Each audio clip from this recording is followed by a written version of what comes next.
There have been two relatively arbitrary standards that the government team has proposed in today's debate round to determine whether or not Paul McCartney is in fact dead. And of course, as the opposition, we answer with that with an emphatic absolutely not. Their two questions they asked was, number one, is it popular anymore? Is their style of music, or is the music that they produce popular anymore?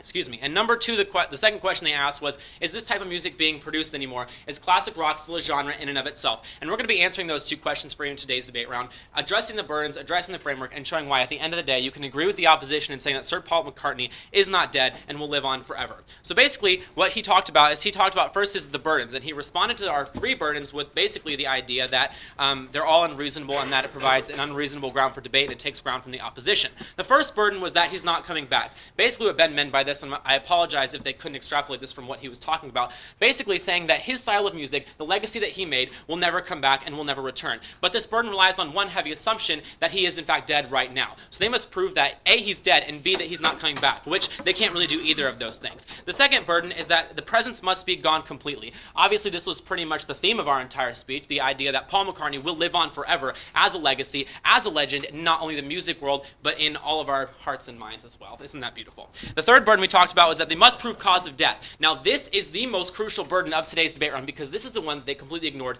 and didn't meet. They must prove in fact what killed Paul McCartney, or what killed everything he stood for, in order for us to understand that he is in fact dead. If there's no bright line or standard, yes?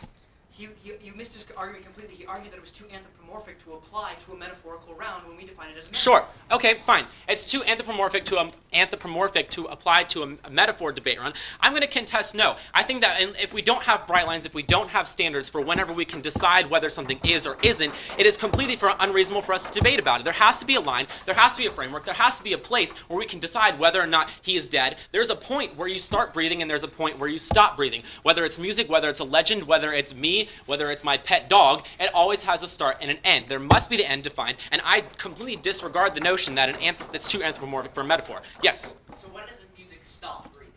When does music stop breathing? I don't know. That's not really for me to decide, but it's in my opinion that music does not stop breathing. That's what I believe, and that's what we're going to go down to in a minute. Point of information. Sure. Can something die of old age? Yeah. But whenever your grandpa dies of old age in his bed, there's a moment where he stops breathing. Always a moment. Okay, the first thing they addressed was popularity, and my partner responded to that contention basically by saying the legacy lives on. He provided the great quote that heroes die, but a legend never does, something like that. I actually wrote the quote in prep time, now I can't even remember it. Basically, the idea that if you have a legend, if you are a legend, if you have a legacy, you never die. And we got a point of information from the back basically asking, okay, well, where is that defined? If, I have a legacy, which is my children and their children's children, or the fortune I leave for them, or whatever, do I actually have a legacy? No. The legacy that we're talking about in today's debate round, especially in the realm of music, and especially in the realm of Sir Paul McCartney, is the idea that you can affect a large number of people even after you die on a drastically global scale. Everybody knows who the Beatles is. Everybody can name at least 3 Beatles songs, probably more, and people still listen and people still discover them. My old debate partner Graham Stacey discovered the joy of the Beatles when he was 12 years old and has not stopped loving them ever since. The Beatles aren't dead, and Paul McCartney certainly isn't either, because the legacy lives on.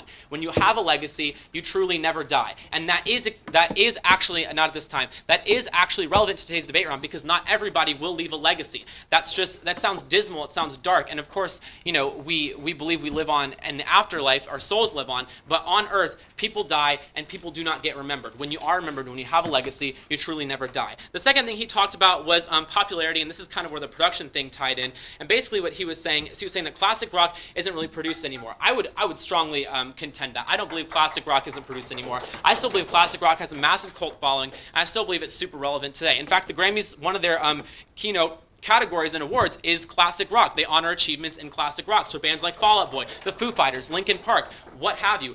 And not only are these bands considered the classic rock genre, but furthermore, they are also influenced and inspired by the Beatles and what they did for society. Furthermore, a second response, yes.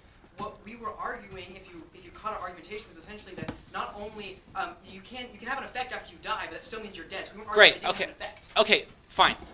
If we could keep point of information to being questions specifically, I'd really appreciate that. Furthermore, what I was going to say is my second response to this is the idea that music isn't a mutually exclusive game. You can't just say that, oh, because pop is popular right now, we don't have anything else. Or, oh, because classic rock is popular right now, we don't have anything else. Music is a convoluted art, and it's popularly said that art can't be defined, art can't be put into a math equation, if you will, unless you're doing abstract art, in which case you probably could. But what we're talking about is we're talking about a concept that is not easily defined. And the Gov team might get up here and say, oh, well, that's a reason why your standards aren't true. But there actually is, this is not unreasonable because there's an idea that some music has died. I will contend that a certain genre of music that was done in a classical period has died. Now, I know you're thinking, well, I still listen to classical music. Yes, that's true. But basically, the overall idea is that classical music eventually stopped evolving. There was a point where classical music ended. Some would contend the Baroque period, some would contend a little bit after that, whatever. But what you saw with classical music is you saw they had a clear evolution. It started from the beginning, and then went to people like Mozart and Beethoven, whatever. I'm horrible with that music history timeline, but there was the timeline, and there is a clear end where music history ends when they're talking about classical music. However, we haven't quite seen the end of the evolution of the Beatles, of Elvis. People still reference Elvis and the Beatles today because of the profound impact they had not only on music, but on how popular culture responded to music in general. Popular culture never quite responded to music until the Beatles and Elvis came around. Are you aware that the last Beatles chart topper was released 45 years ago? Sure. Okay. All right. Okay. Point of information. Yeah. Do you not believe in the day the music died? I was trying to think of a good Don McLean quote to make that pun as well, but whatever. Anyway, at the end of the day, there's a couple main things we can take home. Number one, they haven't proved that the Beatles have actually died. That Paul McCartney has died. They haven't shown where that cutoff is. They haven't shown where the heart monitor stopped beeping. Number two, or rather, stopped making the up and down lines.